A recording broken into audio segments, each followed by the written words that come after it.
võib öelda niimoodi, et me oleme kõik lahutamatud osakesed tervikust, et see on nagu algse terviku absoluutse isiksuse idee endast, noh, temast lähtuvalt siis laiendada ennast väikesteks ideedeks, väikesteks hingedeks, olenditeks, kellel on ka oma ideed, oma arusaam, oma tundemaailm, oma väike valikuvabadus, eks ju. Et see valikuvabadus on siis selline, noh, see, mis juba kõik on selles raames, kas see materiaalse või vaimse maailma raames ja see valikuvabadust me oleme palju rääkinud, eks ju, et kui suur see siis on või ta meie peas või natuke suurem, kui ta tegelikult meil on, eks ju. Kuna me nagunii sõltume, me oleme lahutamatu osake, eks ju, et siis see valikuvabadus pigem viib meid nagu siin materiaalses maailmas pigem sellise illusiooni nagu, et mina kontrollin ja see on minu oma ja näed küll, et ajutine, aga hinge omadus on olla nagu õnnelik, seda üritab ekspluateerida ja seda õndsust saavutada siis vales energias, siis jäänud antimateriaalne, aga mateeria on siis ka jumalik energia, see on teine energia, siis seal on kogu aeg konflikt, nagu karma konflikt. Ühele meeldib, teisele ei meeldi, et see mitmekesisus, et siin ongi see, et meie vaimne areng on, võib öelda nüüd ühe nurga alt filosoofiliselt, on see, et me nagu oma ideed, oma soovid, oma anded läbi puhta südame loksutame Jumalaga sünkrooni, eks ju. Sest need ideed, oma elust vaatad ja vastavalt see elu käsitlusele ja vanusele ja kõigele ühiskonnale on enamus aja meil olnud nagu valed. See impulss on õige, aga me oleme hakanud ennast samastama, eks ju, et mingid ideed, see on ikka seotud selle ekspluateerimisega, hankaraga, valeegoga, mina, mulle, minu. Ja seal on kohe siis see konflikt, sest kuhugi maani lastakse, aga pigem on see nagu õppetunni mõttes lastakse meid, siis on jälle tupik, eks ju, kui sa üritad läbi selle keha, kõik nagu proovid läbi, eks ju, oled hästi kuulus, hästi rikas, hästi ilus, hästi tugev, hästi tark, kõik nad nagu läbi oled käinud, palju elusi või kehasi või erinevaid vorme, see mingi hetk mõtled, oot, et ma proovin seda ka, et need nagu ei teegi nagu õnnelikuks, nagu korraks teevad, eks ju, nagu narkots ja alkohol või toksilised ained. Aga pärast vaatad jälle nagu veel tühjem tunne, kui ennem oli, eks ju, nagu vantsi võtad, eks ju, mateeria on selline, nagu me räägime, tupikusse viiv. Et kõige suurem siis kunst on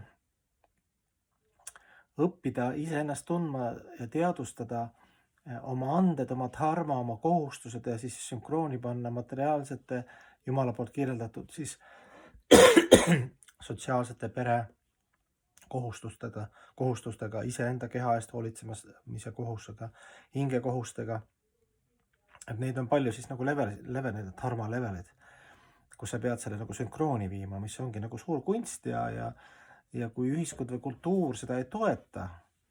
siis ongi see, et võtame antidepressanti või võtame korraks ennast nagu sellest reaalsusest välja, eks ju, kuidagi.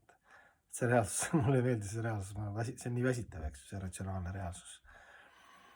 Ja see jõupingutus, mis sa teed, materiaalses maailmas, kui sa vaatad karjääri või koolis, eks ju, kui palju aastaid sa pead mitte raiskama või vabandust, et nagu kulutama, et saavutada mingi positsioon või töökoht või hea palk või et kui palju inimene kulutab selleks energiat ja kui sa vaatad vaimses elus, kui vähe me kulutame, kuna meil usku ei ole, teadmisi, sügavust ei ole, pigem nagu uudishimu või lihtsalt nagu okei, proovime, tunneme, et see on parem, et see nagu hea alternatiiv meesugused algajad. Aga kui palju siis sealt tegelikult nagu võitu tuleb?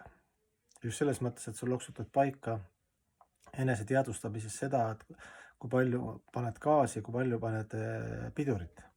Liiga palju gaasi paned, siis on fanaatilisus ja siis on see läbipõlemine, eks nagu materiaalses maailmas oleks ka hästi popp sõna ma olen läbi põlenud. Liiga palju pidurit paned, siis tuleb materiaalne energia ja putsikatsi kommerei, eks ju, et kui sa hinge eest ei hoolitse, siis see laps jääb toitmata, siis hinges on tühi tunne ja väliselt just kui on nagu kõik nagu ise lähed kaasa ka selle show'ga, eks ju, või netis lood endast legendi aga sisemiselt, jumal, valus, eks ju. Üksindus, pettumus, kurbus, ahastus, eks ju. Need põhisõnad, mis siis nagu muusikas ja filminduses ka tegelikult nagu väljendavad, inimesed seda väljendavad tegelikult. Ja kuna see jumala värk on nagu ära rikutud läbi fanaatilisuse ja poliitikute ja kaupmeeste, siis see alternatiiv ka ei ole nagu popp, et praegu mitte midagi ei ole popp, või võib öelda teistpidi, kõik on popp, eks ju. kõik on moodne, tee mis tahad, eks ju, et. Aga jah, saaks oma keha, mõtte ja hinge tarmad, anded, unistused, soovid, lootused, kõik need niimoodi sünkrooni, et ta oleks puhtas armastuse siis selle Jumala nagu soovidega, tema seadustega, neid me teame, eks ju, kus on natuke uurinud, nagu sünkrooni, et siis oleks, see ongi täiuslikkus, siis Jumal annab sulle, põhimõtteliselt öeldakse, et ta annab nagu ennast sulle. Selles mõttes, sa ei enam business'it ei tee, ta hea meelega annab ennast sulle. Selles mõttes, et see ongi armastusseadus, et anname üksteist endale, või tähendab üksteist endale, üksteist teistele kõik, et sina oled ennast minule, soovides head armastust, kõik oma energia oled valmis, et sind teenida, või et mind teenida, mina annan sulle,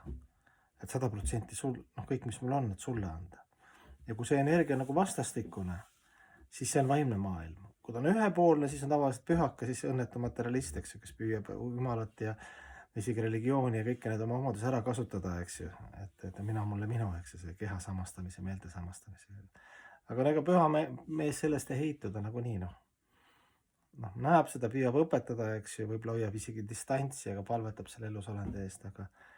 ta nagu ei lähe kaasa sellega.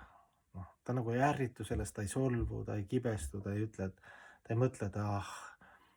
tal ei ole nagu sellist mentaliteeti, et isegi, et ta pettub nagu. Ta lihtsalt saab aru, need kihid, ta tunneb neid kihte, millest tingituna on sinul see kiht.